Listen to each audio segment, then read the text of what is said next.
Tayo dumako ngayon sa ating pag-aaral sa salita ng Panginoon. Gusto natin ang ating mga Biblia sa aklat ng unang Korinto, talagang Kapitulo 11. Ating babasahin ang mga talatang 23 hanggang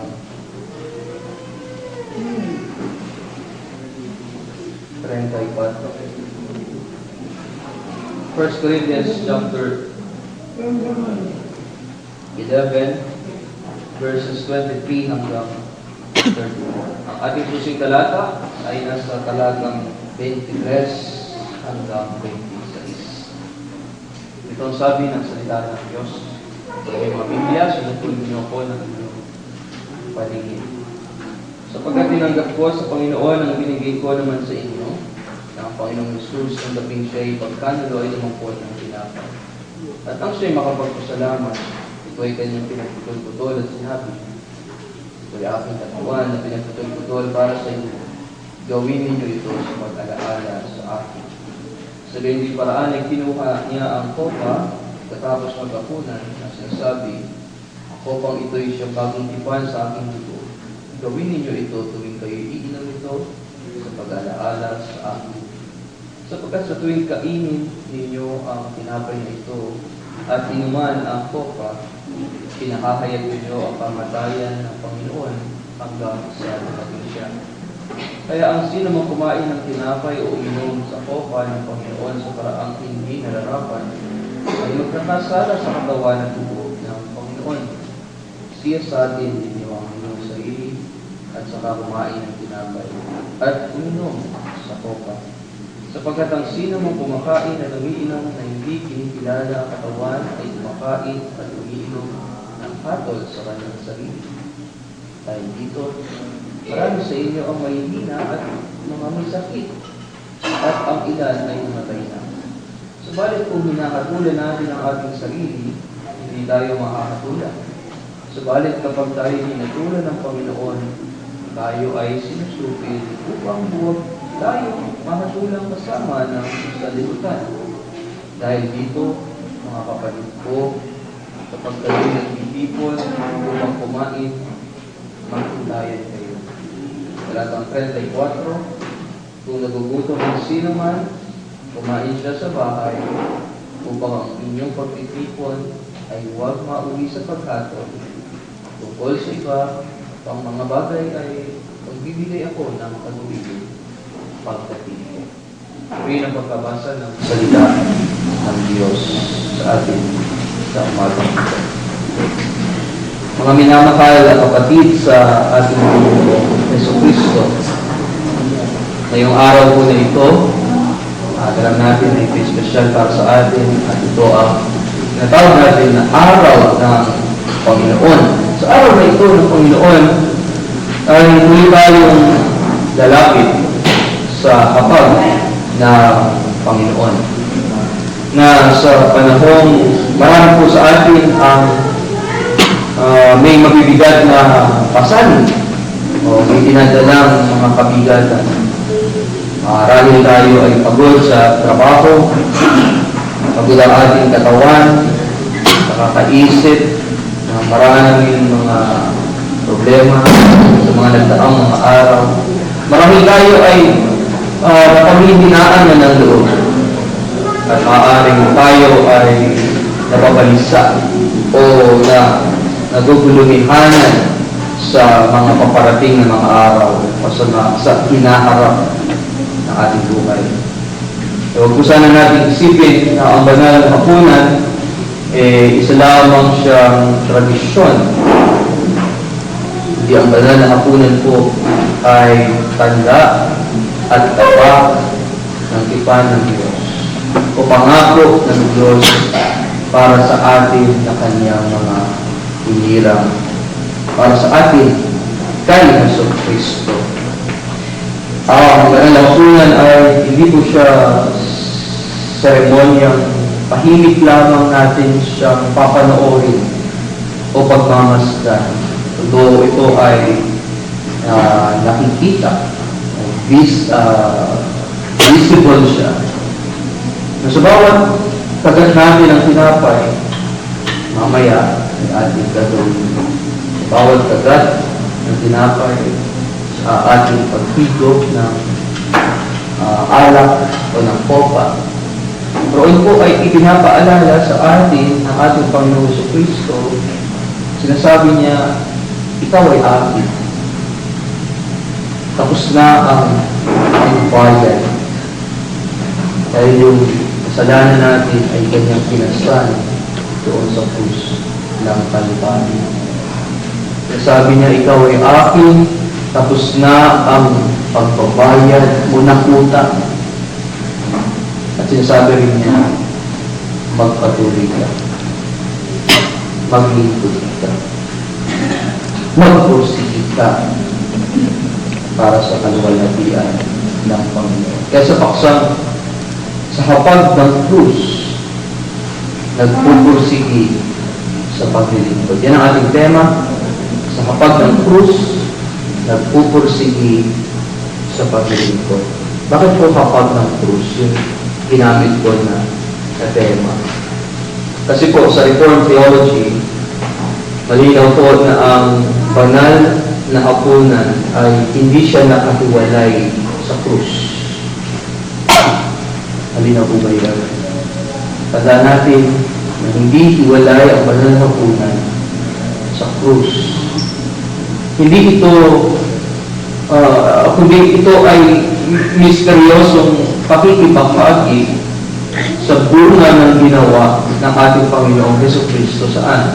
Doon sa krus ng Kalbaryo. Sinasabi rin ng ating confession, isa sa ating mga confession, ng Heidelberg Catechism, Lord's Day 28, Question and Answer 78. At sinabi rin sa aklat ni John Calvin sa Institutes of Christian Religion, and I quote, sabi niya doon sa hapag ng krus, sabi niya, while the Lord gave us the supper, that it might be distributed amongst us to testify to us that in communicating in His body, we have part in the sacrifice which He offered on the cross. The supper refers us to the cross of Jesus Christ as proceeding therefrom. Sa Tagalog po, ito ang pagkakasalin, bagaman ibinigay sa atin ng Panginoon ang banal na hapunan upang ito'y ipamahagi sa atin bilang pagkatuon na sa ating pakikibahagi sa kanyang katawan ay may bahagi tayo sa sakripisyong inihandog niya sa krus. Ang hapunan ay tumutukoy sa krus ni Jesucristo bilang pinaglulan nito. Kaya ngayong umaga, mga kapatid, dalawang bagay po ng aking naisbigyang din o ating pagninilay-nilayan sa ilalim ng ating tema na sa hapag ng krus, magpursige sa paglilingkod. Ang una, sa hapag, inaalala natin ang katawan na inialay para sa atin. So palang sa unang punto, makita na natin saan natin pinagbasihan yung kung saan sa salita ng Diyos nakapatay yung ating point 1. Sa pangalawa, sa kapag ipinapahayag natin ang dugo ng lipad hanggang siya'y dumating. Sa point 1 pa lang, kita natin yun ay nasa verse 23 at verse 24. Sa point 2 naman, makita natin, yun ay pumapatungkol naman sa verse 25 at verse 26. Kaya himayin natin yung mga talata at tingnan muna natin yung una na punto. Na sa kapag inaalala natin ang katawan na inialay para sa atin. Sinabi ni Pablo sa verse 23, at ipapalikan ang ating pamilya.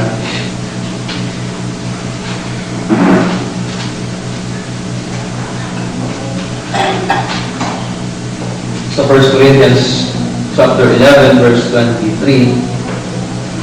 sabi ganun ni Pablo, sapagkat tinanggap ko sa Panginoon ang ibinigay ko naman sa inyo. Stop na tayo.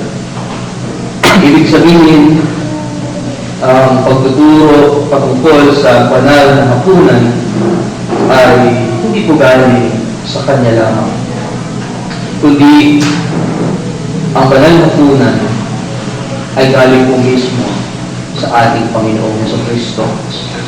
Kung papansinin po namin, again sa verse 23, sa ating pagpapatuloy ng pagbasa, na ang Panginoong Jesus ng gabi siya'y ipagkanulo ay lumampot ng tinapay.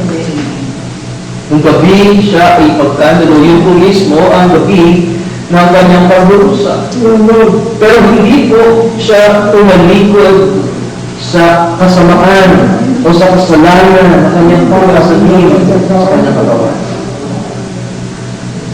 Sa halip, ano pong ginawa niya rito?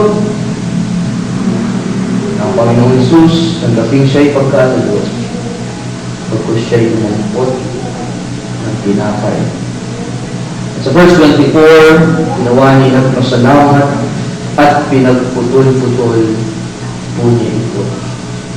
Pinapakita po niya sa atin na ang kanyang katawan ay kusa niyang ibinibigay. Again, listen. Ang kanyang katawan ay kusa niya ibinigay para sa atin. At sinasabi niya sa atin, again, pinapaalala sa atin ang salita ng Diyos. Sa verse 24, ito'y aking katawan na pinagputol-putol para sa inyo. Nakikita mo dito, very specific siya. Sinabi niya, para sa inyo. Para sa iglesia. Para sa kaniyang mga tinipos. Kaya kapag tayo po ay lumalapit sa hapag, hindi naman po ito paggunita o pag-alala sa nakaraan, sa mga nangyari. Ito po ay nagsasabi sa atin na ito'y kailangan natin tanggapin. So, tatanggapin natin ito sa pamamagitan ng ating pananampalataya na ang presensya ng ating Panginoon sa Kristo sa pamamagitan ng Espiritu ay kasama natin. Sa Reformed Theology, ito po yung tinatawag na real spiritual presence.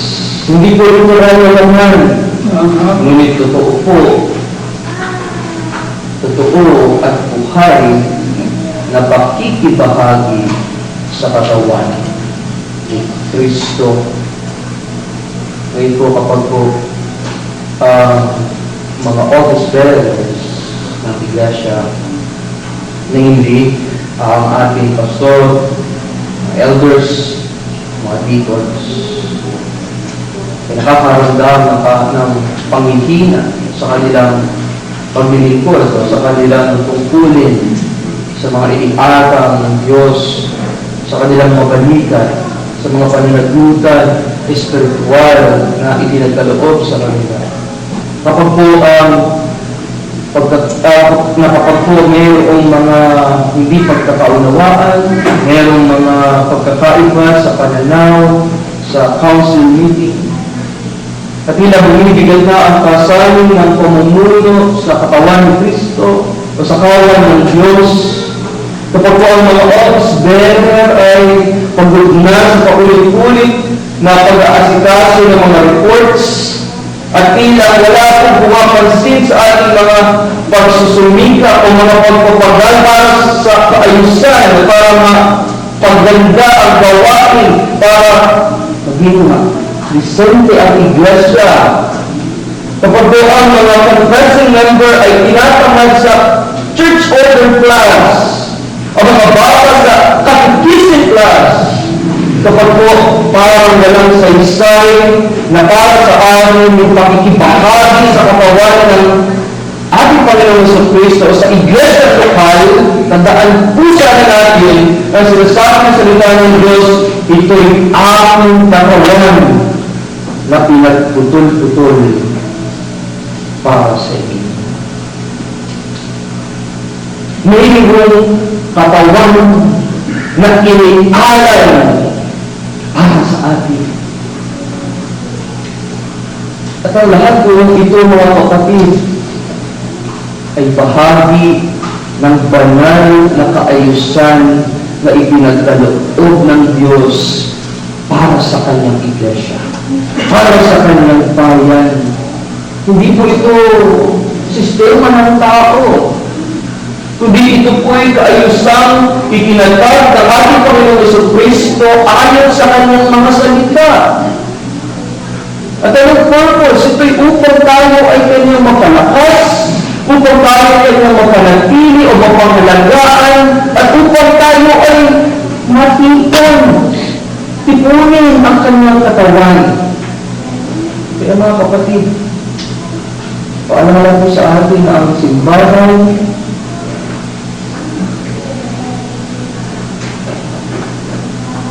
ay hindi siya pinapalakad ng talino, ng dalino, o ng abilidad ng tao. Opo, marami tayong pwedeng gawin. Marami tayong pwedeng magawa.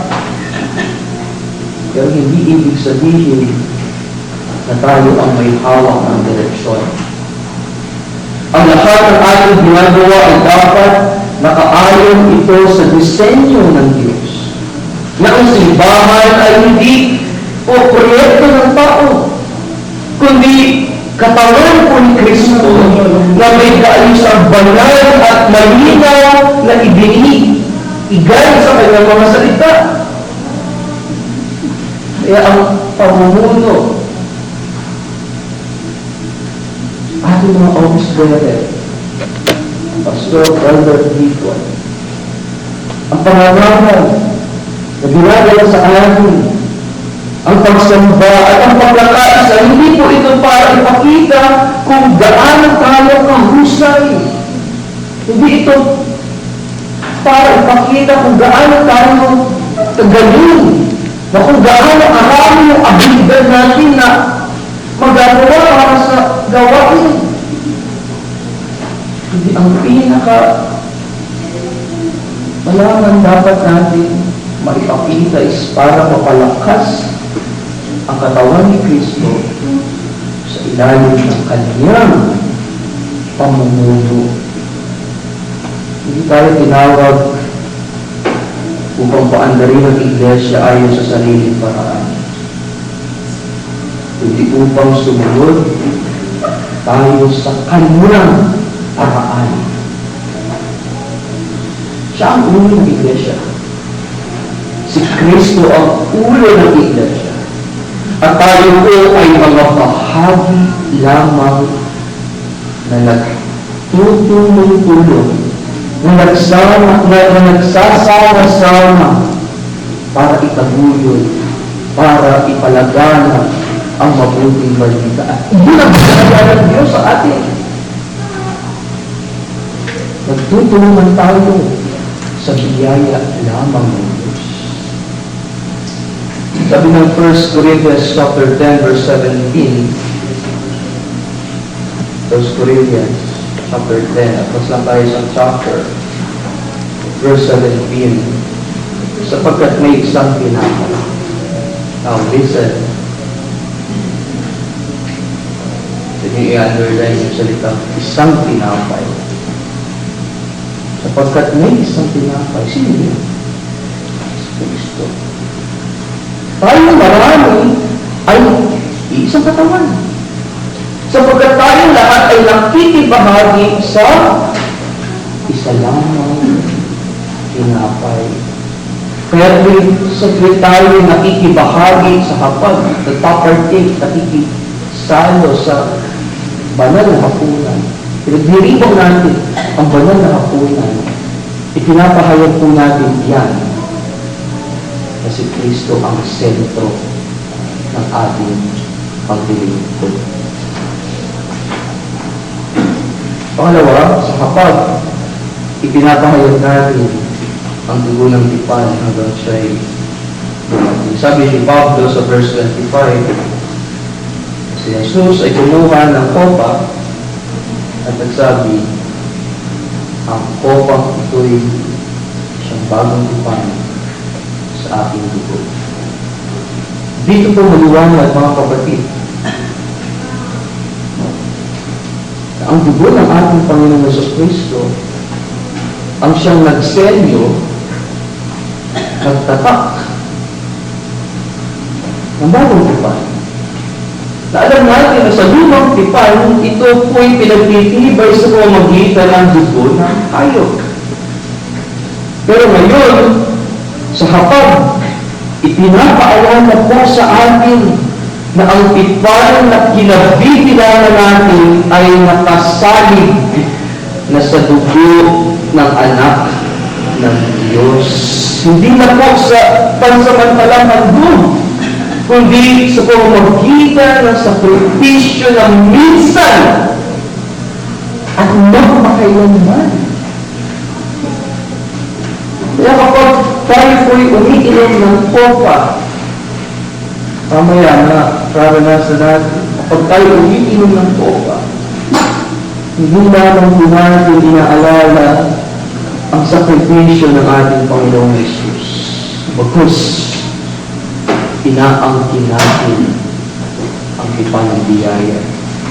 Inaangkin natin ang pangako na tayo ay pinatawad ng Diyos, na tayo ay pinanggap at patuloy na iniingatan saan? Iniingatan tayo ng Diyos sa loob ng kanyang tipan ng biyaya. Habang ginagawa po natin ito, ayon kay Pablo sa verse 26, ang sabi, ipinapahayag natin ang kamatayan ng Panginoon hanggang siya'y dumating. Again, ipinapahayag natin ang kamatayan ng Panginoon hanggang sa siya'y dumating. Ibig sabihin, mga kapatid, ang Lord's Supper ay hindi lang paalala ng nakaraan sa mga ginawa ng Panginoong Jesucristo doon sa krus ng Kalbaryo, kundi ito po'y nagbibigay sa atin ng paalala sa darating na kaluwalhatian. Kumbaga parang hindi pa tapos ang kwento. May ilan po sa atin, hirap na hirap ngayon. Dahil ito sa kasalanan. Dahil sa ulit-ulit na pagkakamali. O dahil sa pakiramdam natin na parang ang layo ng Diyos. Pero kapag umiinom po tayo, ininom natin ang kopa, pinapaalala po sa atin. Actually, marami sa atin wala namang perfecto sa atin. Lahat tayo ay makasalanan, naglinis ramas o magkita ng Diyos. Pero once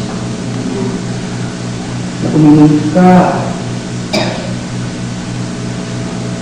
ng alak,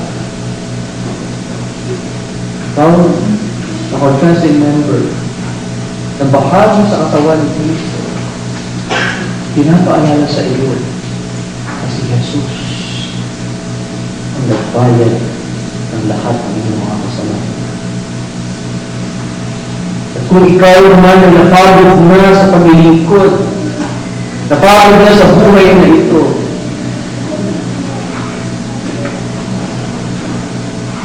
dahil sa atin ng mga office parents, baka dahil baka napapagod na tayo sa paglilingkod dahil ang daming problema ng iglesia. Ang dami natin pinapasan, pinapaalala sa atin, bilang sa atin ng mga office parents, maging sa atin din ng mga confessing member, sa atin ng mga steering committee, sa mission field natin, maging sa atin narinig ko ngayon, pinapaalala ng kapag tapat ang Diyos. Tapat sa atin ang Diyos. At dahil po iisang tinapay at iisang kopa ang ating pinagsasaluhan, ipinapaalala rin po nito sa atin na iisa tayong katawan. Iisa tayong katawan. Kaya kung meron tayong tampuhan, kung meron tayong hindi pagkakaunawaan sa isa't isa, kung meron tayong sama ng loob sa ating kapwa mananampalataya, ang kapal ay nag-aanyaya sa atin, kapatid, magpatawad ka. Magkaisa tayo. Yan ang halaga. Na tayo ay sama-sama kumakain ng tinapay at umiinom ng tayo. Kung nararamdaman mo parang paulit-ulit na lang ang pagsamba, meron ilan. Parang ang pagsambay, lupin na lang. O parang iniisip mo, parang wala namang nangyayari sa aking pananampalataya. Kailangan mong sabihin sa iyo ngayon ng banal na Espiritu or ipaalala sa iyo ng salita ng Diyos. O ipaalala sa iyo mamaya habang tayo ay nagsasalo-salo sa banal na puno. Sinabi ko ang kanina, hindi pa tapos ang kwento. Hindi pa tapos ang buhay sa ibabaw ng lupang ito. Mayroon itong darating na mas maganda. Ito ang mean. Ang mas maganda na ang Diyos ay lilikha ng bagong langit at ng bagong lupa na kung saan wala ng hirap, wala ng pagdurusa, wala ng pagluha, wala ng sakit. Yun ang darating. Na mayroong naghihintay na kaluwalhatian para sa atin. Yun ang sinasabi niya rito. Huwag mo lang alalahanin yung nakaraan. Alalahanin mo rin yung darating. At darating si Kristo. Pero sinasabi nito ng salita niya sa verse 26. Sapagkat sa kainin mo ang tinapay na ito't inuman ang kopa, ipinahahayag ninyo ang kamatayan ng Panginoon. Hindi nakaraan. Pero, ano sunod? Hanggang sa dumating siya. Hanggang hindi pa siya dumarating, maglingkod tayo sa Kanya. Magpusin tayo maglingkod sa Panginoon. Mga kapatid tayo magtatapos. Sa bawat paglaban po natin sa banal na hapunan, lumapit po tayo bilang mga anak ng Diyos. Hindi bilang stranger o bilang guest o para pang bisita. Hindi lumapit tayo bilang mga anak ng Diyos. At mga anak ng Diyos na pinatawad, mga pinili at pinatakan ng dugo ng ating Panginoon Jesucristo. Na ang panawagan ng Ebanghelyo ng ating Panginoon, ano natin? Manampalataya ka. Ano mo sa ilalim mo? Ang doon niya nagsasabi na lumapit ka. At din niya nagsasabi na maglingkod ka. Yun ang utos. Utos sa atin na tayong mag-pursige na maglingkod sa Panginoon. At sa utos po ito, ang Espiritu Santo ang siyang nagpapakilos. Ang Espiritu Santo ang nagbibigay sa atin ng lakas para magampanan natin ang ating tungkulin, para ating masunod ang ating Panginoong Yesus. Hindi sa pamagitan na sarili nating lakas, hindi sa pamagitan lamang ng Kanyang biyaya. ginagamit po sa atin. Meron po akong naisip ko from Iona Community, isang grupo sa Scotland na mayroong malalim na ugat sa Presbyterian tradition na gumamit ng mga pananalita ito bilang pagtawag sa mapag ng Panginoon. Sabi ko nila, and I quote, "This is the table, not of the church, but of the Lord. It is made ready for those who love Him and for those who want to love Him more." Sa Tagalog, ito ay hapag, hindi ng simbahan, kundi ng Panginoon. Inihanda ito para sa mga umiibig sa Kanya at para sa mga nagnanais pang umibig ng higit pa sa ating Panginoon.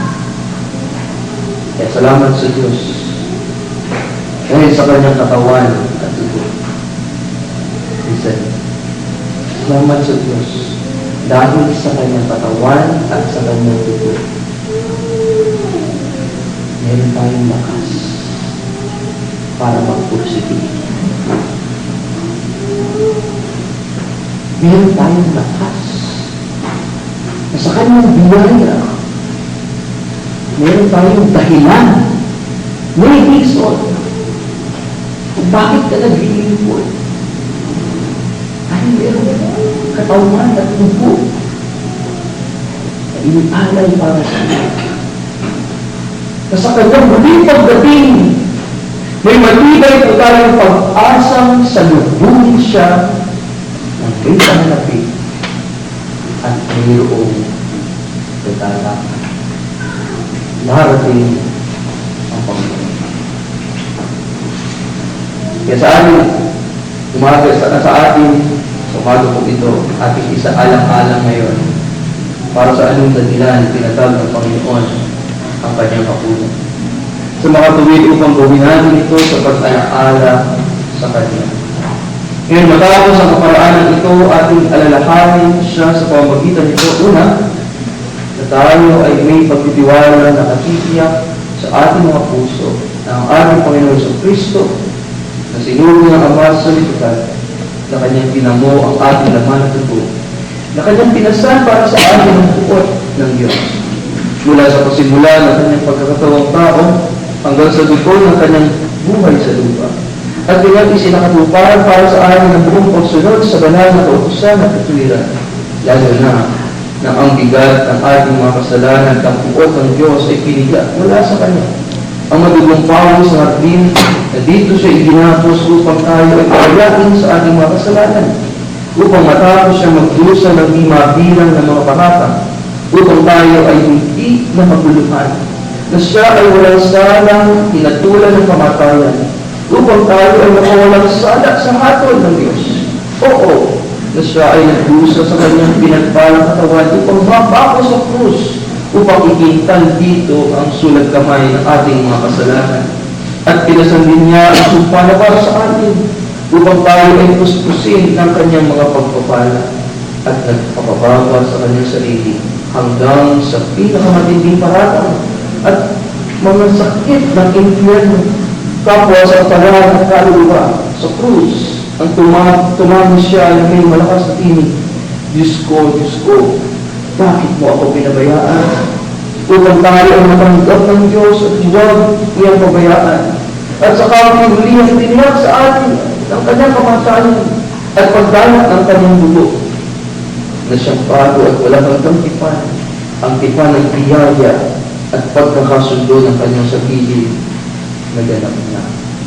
Ikalawa, at upang matibay na sa palatayaan na tayo ay mga kabilang sa tipan ng biyaya ito, ang Panginoong Jesucristo sa Kanyang muling magpunan ay dumagod ng tinapay at nang siya'y makapagpasalamat ay pinagpapagpapal ito at ibinigay sa Kanyang mga alagad at nagsabi, kunin ninyo ito at kanin. Ito ay aking katawan na pinagpapagpapal para sa inyo. Gawin ninyo ito sa pag-alaala sa akin at sa galing paraan ay kinuha niya ang kopa pagkatapos maghapunan. Kasi nasabi, ang kopang ito ay siyang bagong tipan sa aking dugo. Gawin ninyo ito tuwing kayo itinom nito sa pag-alaala sa akin. Sa mga pag-ibig sa tuwing kainin ninyo ang tinapay na ito at inom sa kopa, dapat nga ninyong alalahanin ang pangako. Paalalahanan at tiyakin ito na may taus-pusong pag-ibig at katapatan sa inyo. Kahit pa nga kayo na marapat magpusa ng walang hanggang kamatayan, aking ibinigay ang aking katawan sa kamatayan sa krus. At dumanak ang aking dugo para sa inyo. At nakapitiyak na mapakalang na palusog ng inyong mga nagugutom at uhaw ng mga kaluluwa sa pamamagitan ng napako kong katawan at dumanak na dugo tungo sa walang hanggang buhay. Gaya sa pagputol-putol ng tinapay na ito sa harap ng inyong mga mata at sa kopang ito na ibinigay sa inyo at inyong kainin at inumin ang mga ito sa pamamagitan ng inyong mga bibig sa pag-aalaala sa akin. Sa katunayan tayo ay inaanyayahan sa hapunan ito ay lumapit bilang mga maruruming makasalanan na walang pag-asa ng buhay na walang hanggan kapag hiwalay sa biyaya ng Diyos na kay Kristo. Ipinapahayag natin ang pag-asa sa kapatawaran at paglilinis doon sa ganap na pagsasakripisyo ni Yesu Kristo. Ibinabatay natin ang pag-asa ng buhay na walang hanggan sa kanyang ganap na pagsunod at katwiran. At buong pagpapakumbabang nagsisikap na talikuran ang ating mga sarili, ipako sa krus ang ating lumang pagkatao at sundin si Kristo bilang nagtataglay ng kanyang pangalan. Tayo malangin sa Diyos. Habaging Diyos sa Ama, hinihiling po namin sa inyo sa unang ito, kung saan inaalala namin ang mapait na kamatayan ng aming Panginoon Kristo, na kumilos kayo sa aming mga puso sa pamamagitan ng banal na Espiritu, upang buong layang maialay namin ang aming mga sarili sa iyong anak na si Yesu Kristo. Upang ang aming mga nabibigatan at nagsisising puso sa pamamagitan ng banal na Espiritu ay mapakain at papalakas ang kanyang tunay na katawan at dugo, tunay na ni Kristo mismo. Tunay na Diyos at tao, ang tanging tinapay na galing sa langit. Dalangin namin na hindi na kami mamuhay sa aming mga kasalanan, kundi si Kristo ay manahan sa amin at kami naman sa Kanya, upang maging tunay kaming maging kabahagi ng bago at walang hanggang tipan ng biyaya. Hindi namin pinag-aalinlanganan habang panahon ka namin magiging mapagbiyayang Ama, na hindi na isusumbat pa sa amin ang aming mga kasalanan, kundi pagkakalooban kami ng lahat ng pangangailangan ng katawan at kaluluwa, bilang mga anak na iyong iniibig at mga tagapagmana. Biyayaan na rin po kami upang masaya namin pasanin ang aming krus, talikuran ng aming sarili, at ipahayag ang aming tagapagligtas sa gitna ng lahat ng aming paghihirap. Na may pananaginintay sa aming Panginoon Yesu Kristo, si babalik mula sa langit. Siyang magbabago sa aming mga namamatay na katawan at papalitan ito ng katawang kunat ng kanyang maluwalhating katawan at ihahatid kami kasama niya sa panahong walang hanggan. Malugod din po kayo, Panginoon, na pagpalain ng mga elemento ng tinapay at alak upang sa pagtanggap namin sa mga ito bilang pag-alaala sa paghihirap at kamatayan ng inyong na anak ay makabahagi kami sa pamamagitan ng pananampalataya sa katawan niyang napako sa krus at dugo niyang tumigis, talakip ang lahat ng kapakinabangang ukol sa espiritual naming kalusugan para sa ikaluluwalhati ng iyong banal na pangalan. Amen. Ating tinatawagan ang ating mga elders sa ating harapan para gawa ang ating kaya mga po.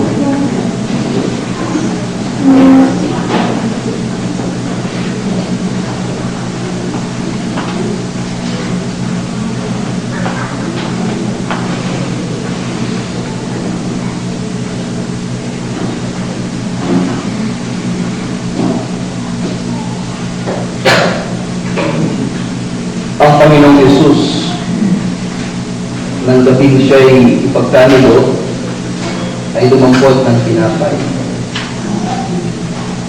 At nang siya'y magpagpasalamat, ito ay kanyang pinagputol-putol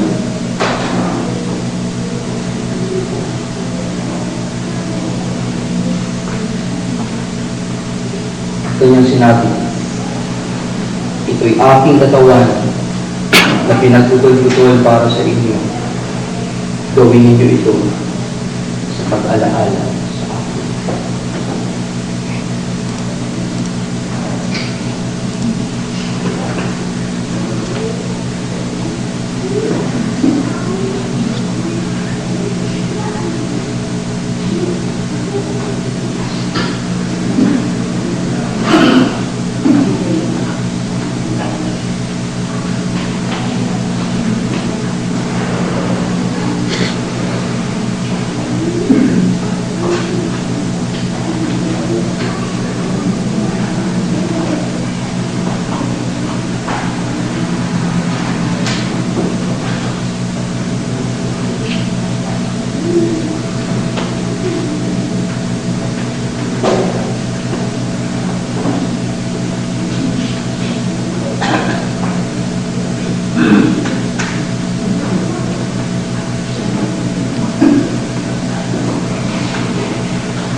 Ang tinapay na pinagputol-putol ay pakikipag-isa sa katawan ni Kristo.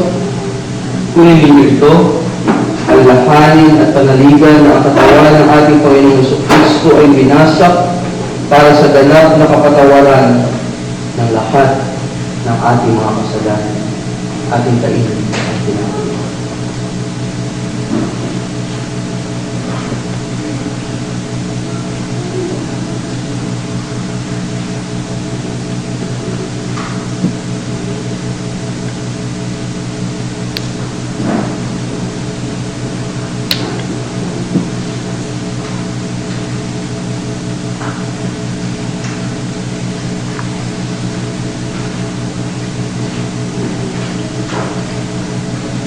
Sa gayon paraan, kinuha niya ang kopa pagkatapos magkapunan. Sinasabi, ang kopang ito ay siyang bagong tipan sa aking dugo. Gawin niyo ito tuwing kayo'y iinom nito sa pag-alaala sa akin.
biyaya na siya natin kinasasalamatan ay ang pakikipag-isa sa dugo ni Kristo.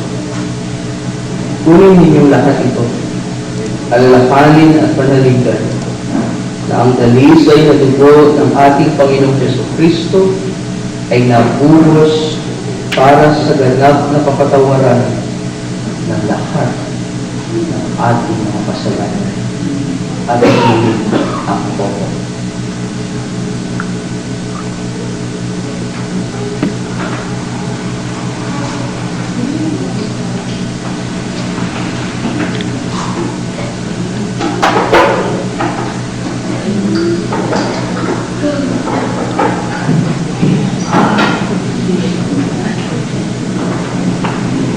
Tayo ay sama-sama muli dalangin sa Diyos. O makabaging Diyos at Ama, buong puso po namin pinagsasalamatan kayo na sa inyong walang hanggang kapag ay pinagkaloob niyo sa amin ang bugtong niyong anak. Upang aming maging tagapamagitan at handog para sa aming mga kasalanan at pagkain at inumin namin sa buhay na walang hanggan. Salamat po sa pagkakaloob sa amin ng tunay na pananampalataya na siyang daan upang makabahagi kami sa mga kapakinabangang ito. Sa pamamagitan ng iyong minamahal na anak na si Jesucristo, itinatag at itinilagarin ninyo ang banal na hapunan ito para sa ikatatatag ng aming pananampalataya. Namamanhik po kami sa tapat namin Diyos at Ama na sa pamamagitan ng pagkilos ng banal na Espiritu ang pag-aalaala sa aming Panginoon Jesucristo at ang pagpapahayag ng kanyang kamatayan ay magpalago ng aming pananampalataya at patibayin ang aming pakikiisa kay Kristo na nagturo sa aming manalangin, Ama namin nasa langit. Sambahin nawa ang pangalan mo. Dumating nawa ang kaharian mo. Masunod nawa ang kalooban mo. Kung paano sa langit, kayo din naman sa lupa. Bigyan mo kami ngayon ng aming pagkain sa araw-araw at patawarin mo kami sa aming mga utang. Gaya rin namin na magpapatawad sa mga may utang sa amin. At huwag mo kaming dalhin sa tukso, kundi iligtas mo kami sa masama. Sapagkat iyong kaharian, ang kapangyarihan, at ang kaluwalhatian, magpakailanman. Amen.